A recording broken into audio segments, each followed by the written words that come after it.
that holds the true secrets of our sky.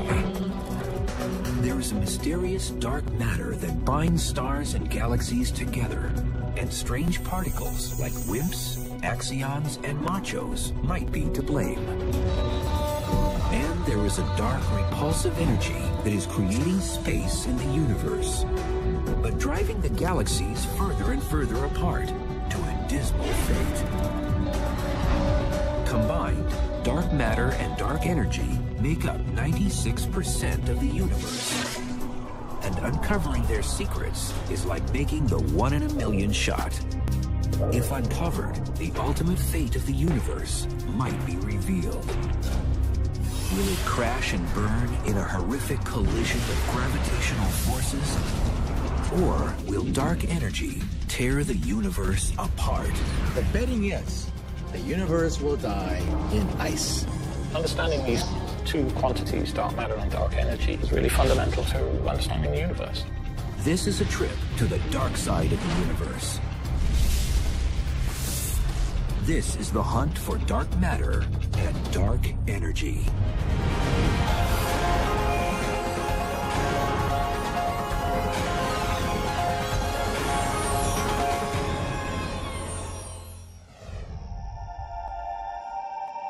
Dark matter is unlike anything we have ever encountered on Earth. Billions of these strange particles pass through everything they encounter each second. They are so massive in weight, they have the power to influence the galaxies, how they form, and how fast they spin. Dark matter's invisible presence is everywhere, or so it seems. Science has not directly proven dark matter particles exist. There are many suspects, but no answers. And observing something you can't see isn't easy. It doesn't emit light and it doesn't absorb light. It doesn't interact with light at all. Not only does it not shine, you can't easily see it in obscuration. But the evidence is there. Science knows it. Every textbook on the planet Earth says that the universe is made out of atoms and some subatomic particles. Well, all those textbooks are wrong. And they are going underground to prove it. When they hear about this invisible matter called dark matter, they say, bah, humbug, show me proof that dark matter exists. Sudan, Minnesota, 200 miles from any major city lights. A perfect place for hunting dark matter, but not for obvious reasons. So you'd think we'd want to look up in the sky for dark matter. That's where dark matter's coming from, after all. But instead, we're going to don our helmets and we're going to walk down into this mine. 2,431 feet underground is the Sudan National Laboratory, an abandoned iron mine reconfigured into a research facility. This is just one lab of many around the world going underground to shield experiments from cosmic rays. Each are racing to detect dark matter, an invisible particle that has only been indirectly observed, but never captured. We've been at this for now a decade, and we have yet to see a dark matter particle. The hunt for dark matter started almost a century ago. Astronomers finally had the tools to see deep into the night sky, and the questions began. So it wasn't until the 1920s that the technology developed well enough so that we could take little fuzzy patches that people had noticed in their telescopes and resolve them and figure out what they are. Then Edwin Hubble shocked the world and declared the universe was bigger than just the Milky Way. People realized that some of these little fuzzy patches are separate galaxies, just like our Milky Way galaxy. As astronomers discovered new galaxies, Caltech professor Fritz Zwicky looked up to the neighboring Coma cluster of galaxies and observed something strange. When he measured what the motions were in the Coma cluster of galaxies, he got an estimate for how much mass there was in that cluster. And he compared it to how much mass you could actually see by looking at the galaxies. Something didn't add up. The galaxies were moving too fast within the cluster for the amount of illuminated stuff he could see. By his calculations, there should have been 160 times more illuminated mass to account for the random speeds of galaxies in the cluster. Something else was affecting their motions. But what was it? He analyzed their motions and concluded that the cluster could not be stable unless there was a large amount of dark matter present. In 1933, he was one of the first people to really grasp the significance of the presence of dark matter. He called it missing matter. Dark matter, an invisible mass that was gravitationally attractive and was able to affect the speeds of entire galaxies in a cluster. Revolutionary thinking, yes, but the discovery was largely ignored. I think that people took Zwicky seriously, but they didn't jump to any conclusions. This was a time when the universe was just beginning to be explored. It was the 1920s when we first realized there were galaxies outside our own. What we didn't know back then was whether it was simply galaxies or stars or gas or dust that we couldn't see, or whether it was something truly different. Zwicky's observations were based on measuring the mass in the stars and galaxies. But how do you weigh stuff in space? You can't go and put the sun on a scale. That's a little bit hard. But what you can do is you can measure how fast the planets are moving around the sun. And the more stuff there is in the sun, the faster those planets have to move to stay in their orbits. Newton and Einstein both said the more mass or stuff you have in an object, the more gravitational pull it will have. And the further an object is from the center, the slower it should travel in orbit, because the gravitational pull is weaker. According to Einstein's general theory of relativity, or even according to Newtonian gravity, all of the galaxies are pulling on each other. It's like the sun's influence on our solar system. The mass of the sun pulls Mercury faster than Pluto because Mercury is positioned closer to the sun. Likewise, for a galaxy, you would expect that as you got further and further away, things are moving more and more slowly to stay in their orbits. But Zwicky didn't observe that. Neither did a young scientist named Vera Rubin 50 years later. She was observing the rotational curves of galaxies, similar to the Milky Way. Like Zwicky, her observations also seemed strange. What Vera Rubin actually measured was that as you got further and further away, the velocity of the orbiting gas and dust remained constant. What Rubin observed was as if a city were a galaxy, and every car on the road was a planet or star. And despite the amount of traffic, every car traveled around the city at the same speed. This same consistent rotational speed, despite the amount of stuff or traffic, was exactly what Rubin observed. The outer parts of the galaxy were rotating fast enough that there must be a lot more mass, otherwise the galaxy would have flown apart. The only way to resolve this paradox of galaxies which spin 10 times too fast is to assume that there is a halo of invisible matter surrounding the galaxy, keeping the galaxy whole. Dark matter was present in the galaxies, and it had enough mass to keep the rotation speed constant. Imagine that I am the dark matter. This ball is a star, orbiting me because my gravitational force is keeping it in place. But even if you couldn't see me, you would know that there must be something here, otherwise the star would just zoom off in a straight line. There must be something causing that gravity, and that's how we know that there must be dark matter. Rubin estimated that there was 10 times more dark matter than ordinary illuminated stuff. Since then, we've analyzed hundreds of galaxies, and they all have the same pattern. They all rotate too fast for their own good, and they need dark matter to hold them together.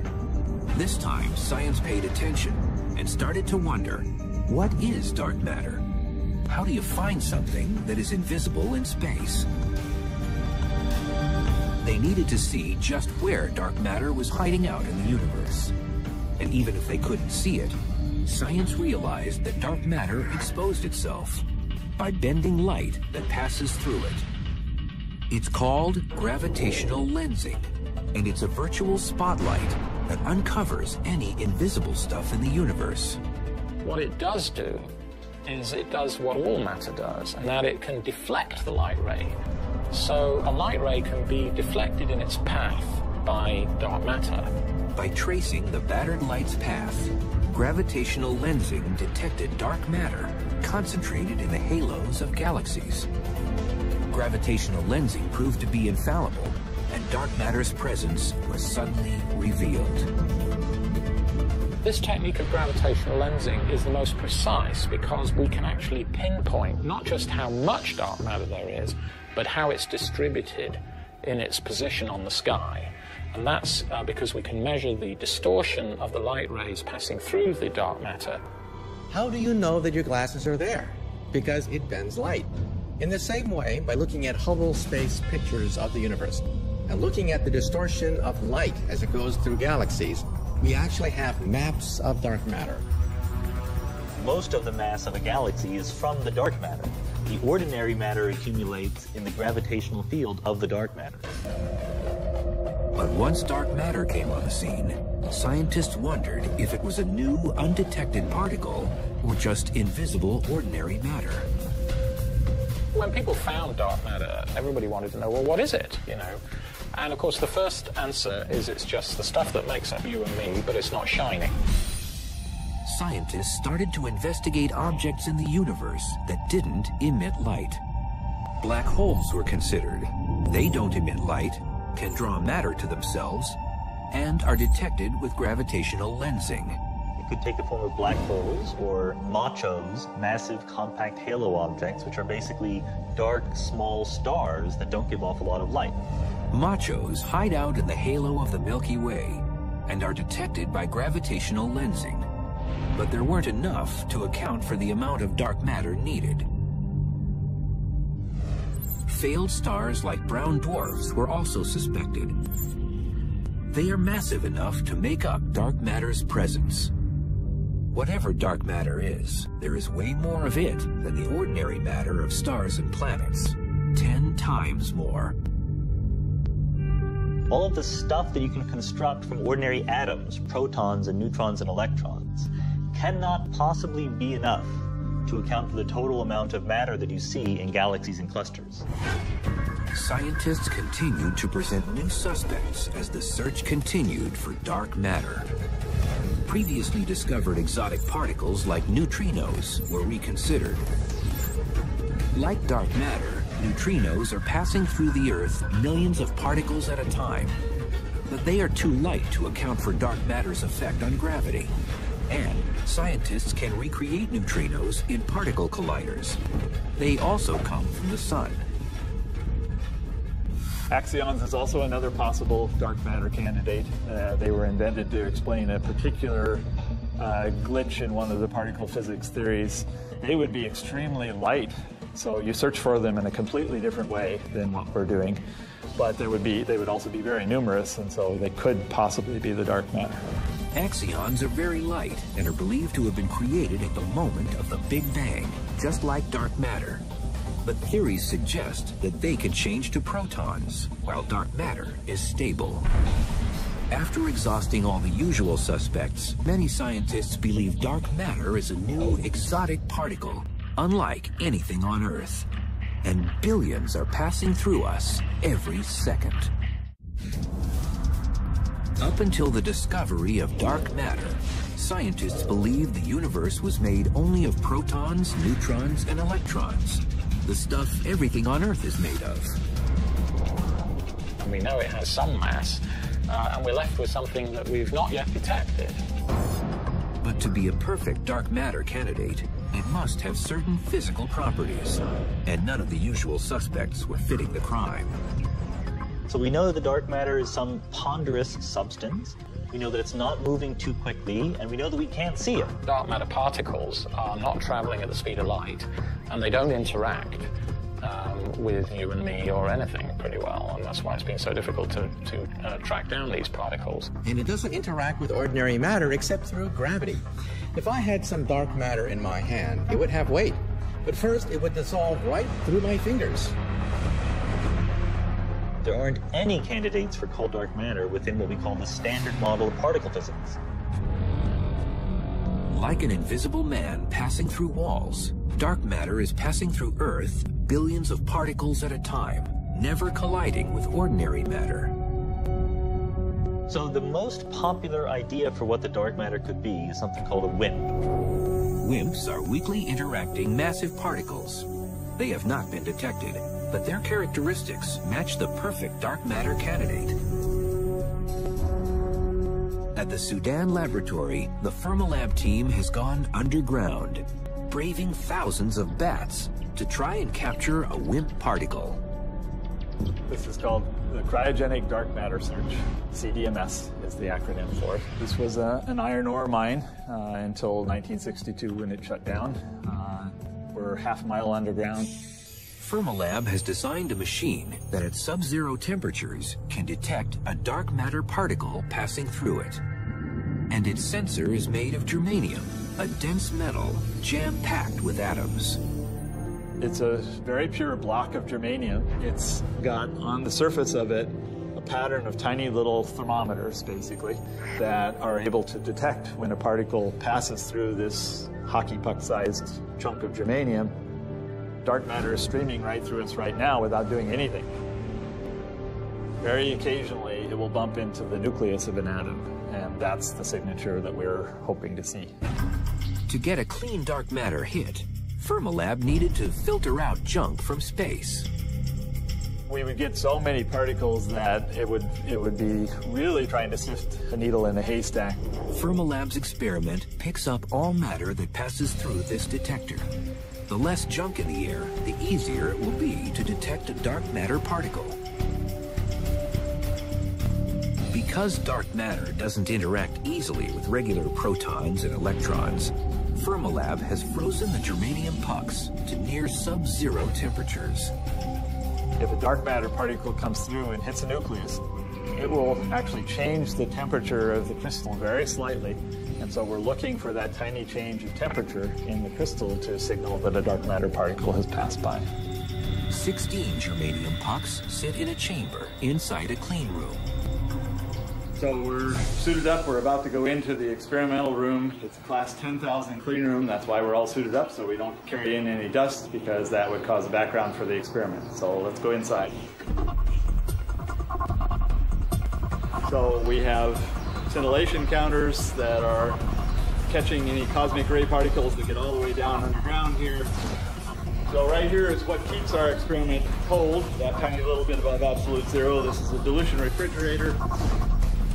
Way inside here are the germanium and silicon detectors, so we're just waiting for a WIMP, a dark matter particle, to get down to this depth and hit one of those germanium and silicon crystals that's buried way inside all this shit.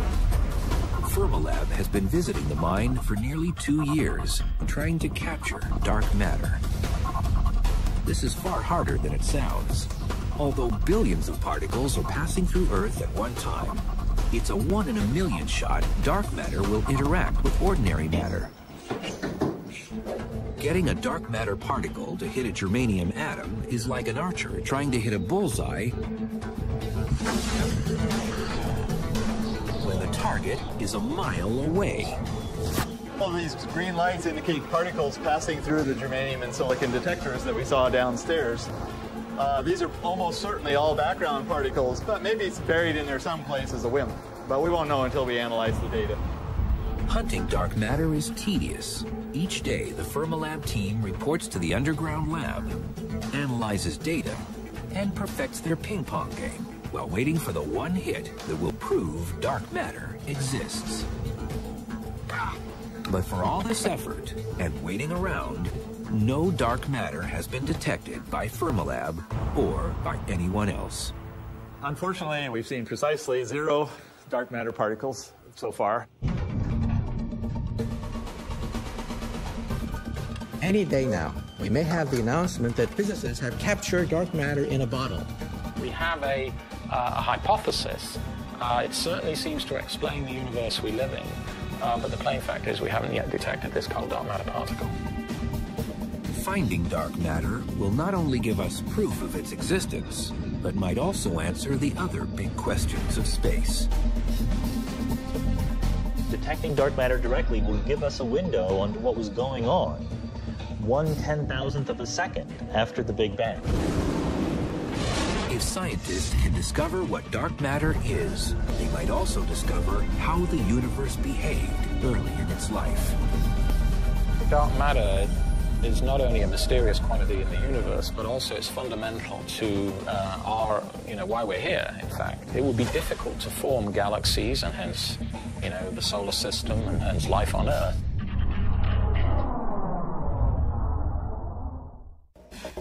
The story of dark matter and dark energy can't be told without going back to the beginning of time, to the moment of the Big Bang, when space didn't exist. There is no center where you can point to, and that's exactly the analogy for the Big Bang. There is no direction in the sky from which all the galaxies are expanding. From this moment of nothing to a violent explosion, space was created, and the universe began to grow from a seed. Particles formed in a nuclear fusion of gas and energy.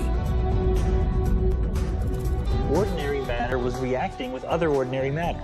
The early universe was in fact a nuclear reactor when it was 1 minute old. And 380,000 years later, bits of particles began to cluster, creating the seeds from which stars and galaxies would later form. Bigger lumps grow to form yet bigger lumps, and so gravity is slowly pulling force, bringing objects together. What scientists now realize was that at the moment of the Big Bang, dark matter was created. And it played a critical role in helping ordinary matter clump together to form stars and planets. Like steel girders used on a building site, dark matter's slow-moving particles acted like scaffolding upon which ordinary matter could attach itself. We believe that because it's cold and doesn't interact very much, that dark matter was pulled together by gravity very slowly over time and actually formed the seeds around which normal matter coalesced into galaxies. It's like a cosmic web, like a spider's web, where there are strands of dark matter, and where these strands intersect, like a scaffolding pattern. So in a sense, the dark matter is the framework. It's providing the scaffolding for the shining galaxies that we can easily see. Are really like the Christmas tree lights. They're not the actual Christmas tree. They're the things that are visible from very, very far away. But the reality of a galaxy is a big halo, most of which you don't see. You see the shiny bits that are stars and planets that have accumulated at the center of that large halo, which is mostly dark matter. Scientists have long wondered why galaxies formed in seemingly random patterns across space. Now scientists know it's because of dark matter's gravitational pull. The universe is not uniform at all, but has voids, it has clumps, it seems to have bubble-like regions. What we now believe is due to dark matter. In the last year, astronomers have been able to take their theory one step further and create a detailed 3D map of dark matter in the universe using gravitational lensing. And Einstein said that gravity affects everything, just like gravity is caused by everything. So one of the things that is affected by gravity is light itself. Because when light goes through dark matter, it bends, just the way light bends when it goes through glass. And light doesn't discriminate between ordinary matter and dark. Both types of matter batter light's path as it travels through galaxies. In a course on a map, astronomers have traced thousands of light sources as they pass through dark matter. It has given science the most accurate picture yet of where dark matter hides in space. We can compare that map of the dark matter with where the galaxies are. And lo and behold, we find with where the galaxies are. And lo and behold, we find that the dark matter is acting as the skeleton. It is the backbone around which the visible material is clumping. By mapping the universe, astronomers can also look back in time and predict how much matter was created in the Big Bang. So if you know how lumpy the universe appears now, and when it was half its current size, when it was half its current size before that, you can infer the total amount of stuff in the universe. gives us another very nice way of matching onto what we believe is the total amount of dark matter. It's estimated dark matter makes up 23% of the universe, while ordinary matter makes up only 4%. You need a lot of dark matter to account for the total amount of gravity that exists in these clusters and galaxies. But what makes up the final 73% of the universe? Scientists were shocked to discover a new mysterious dark energy was dominating space. And its repulsive energy is driving the galaxies apart.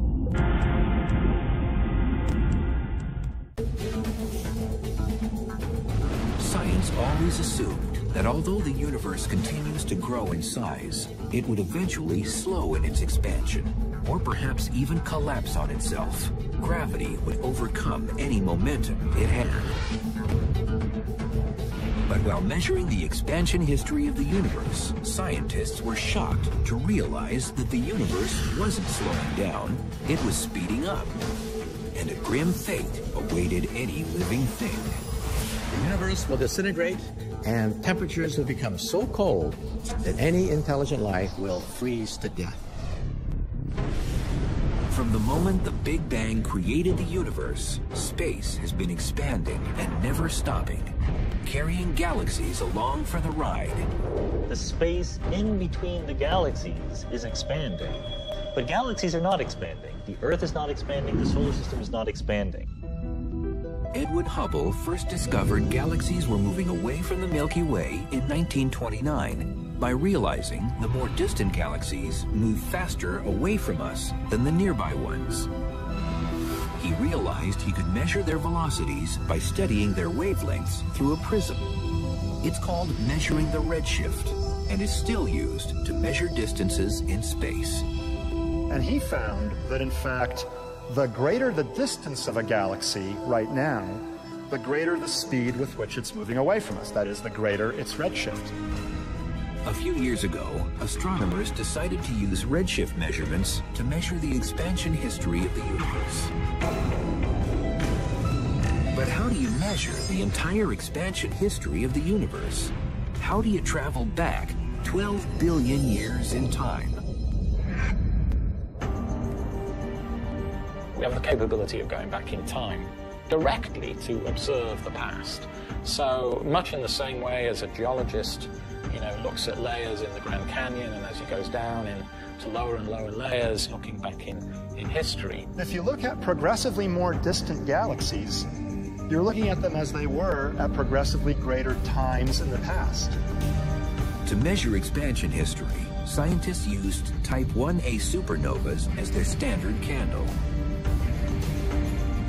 One example of a standard candle might be a 100-watt light bulb.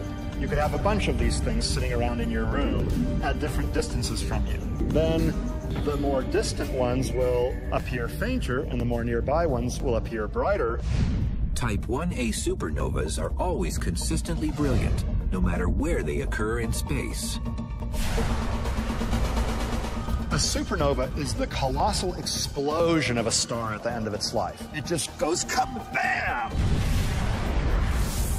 And it occurs when a dying star known as a white dwarf goes through a nuclear runaway and just literally blows itself to smithereens.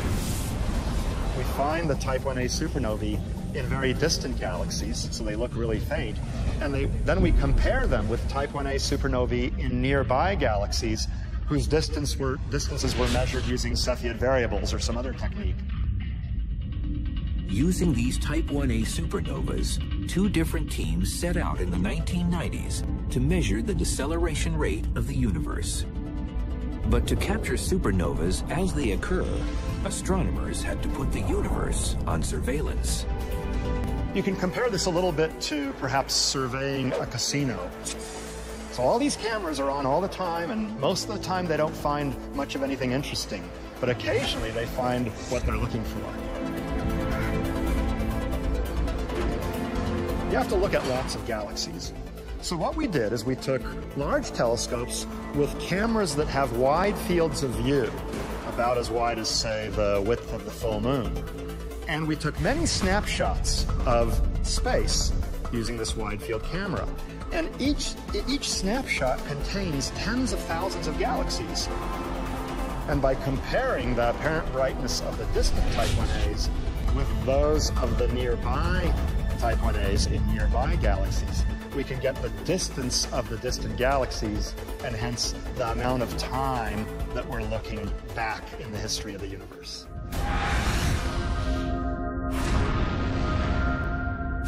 After the two teams studied the results of 60 Type 1A supernovas, scientists were shocked at their results. The universe wasn't slowing down, its expansion was speeding up.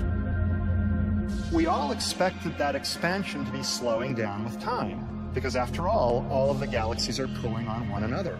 We were so confident we were going to measure the rate at which the universe was slowing down, and then we found, of course, a negative answer. The universe is not slowing down, it's speeding up, and this was just a big mystery.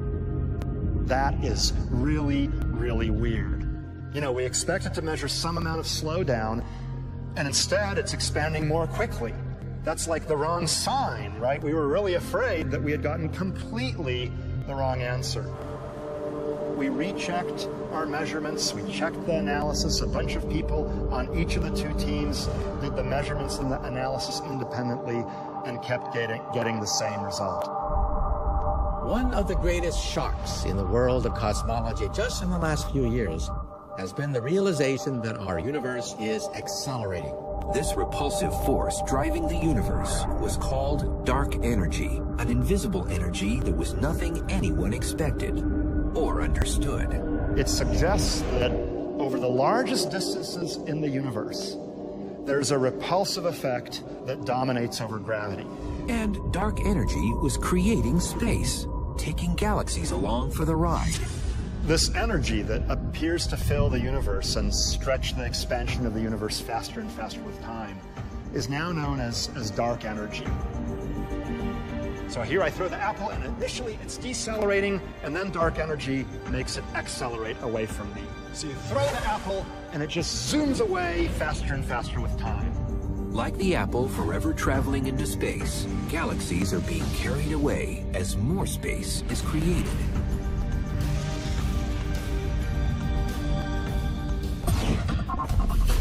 So if you could imagine, you know, a classroom populated by chairs, and those chairs are slowly getting further apart from one another within a classroom. Because if all the chairs are being stretched apart, like in the expanding universe, no matter which chair you sit on, you'll find all chairs are moving away from you.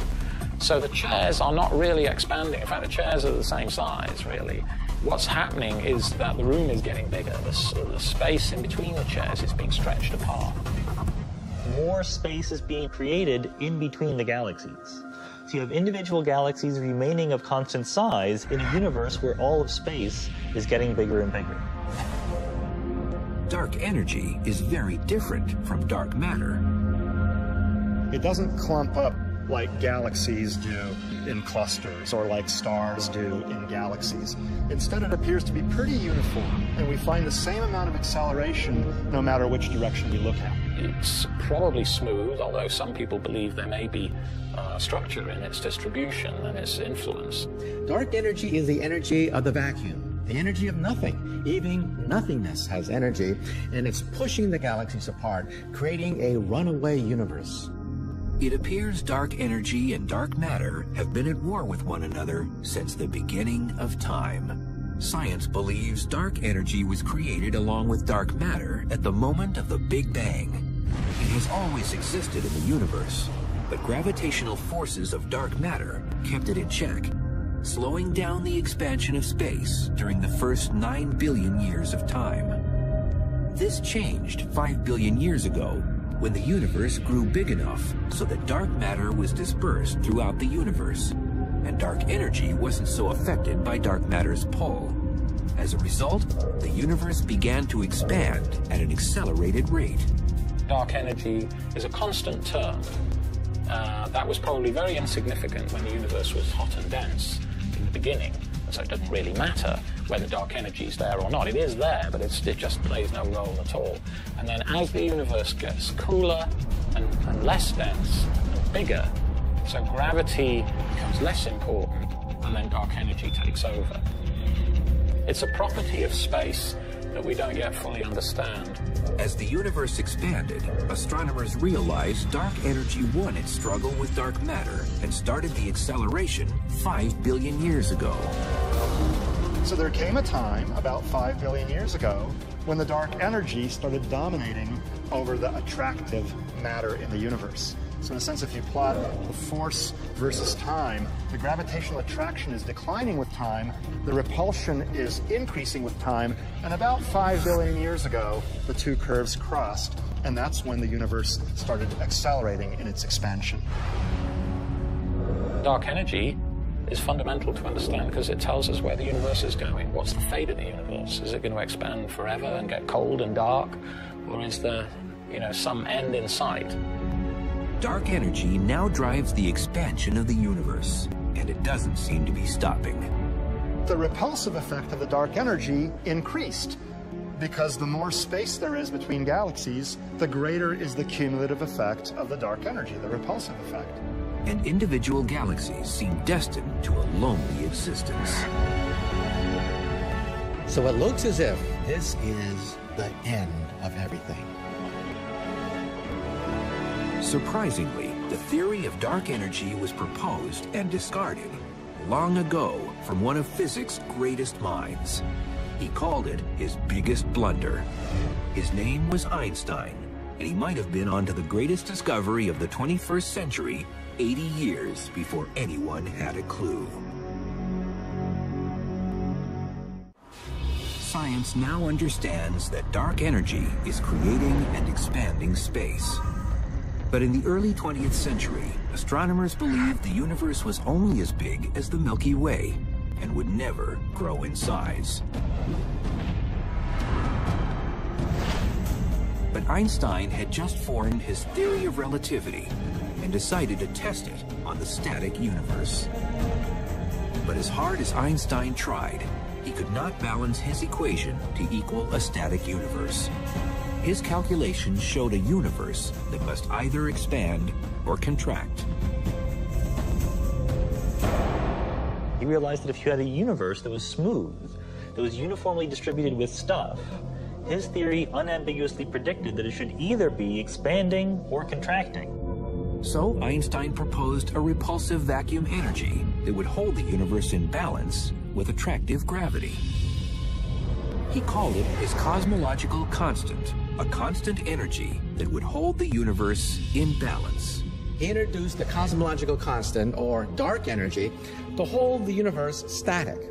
When Hubble announced space was expanding, suddenly Einstein's cosmological constant seemed irrelevant, and he labeled it his biggest blunder. Now it turns out that dark energy, the concept that he threw away back in the 1920s, is in fact the dominant force blowing the universe apart. Einstein's so-called blunder will eventually determine whether or not the universe dies in fire or ice. And the betting is the universe will die in ice. In trying to survey how the universe behaves, Einstein had erroneously predicted dark energy and what is the total makeup of the universe. The total amount of stuff in ordinary matter and dark matter is not enough to account for the curvature of space that we observe. Like looking across a horizon on Earth, the size of the universe is so great the curvature of space appears flat. Add ordinary matter, and dark energy together. That makes a prediction for the curvature of space. And that prediction comes spot on. You get the right answer. Our satellite data now has revealed the fact that 73% of the matter-energy content of the universe is dark energy. Dark energy, which was once Einstein's blunder, is now known to be the dominant force in the universe. His blunders are our great discoveries. Scientists are at the very beginning of understanding what effect dark energy will have on the fate of the universe. Ideally, we'd like to measure how dark energy is behaving as the universe ages.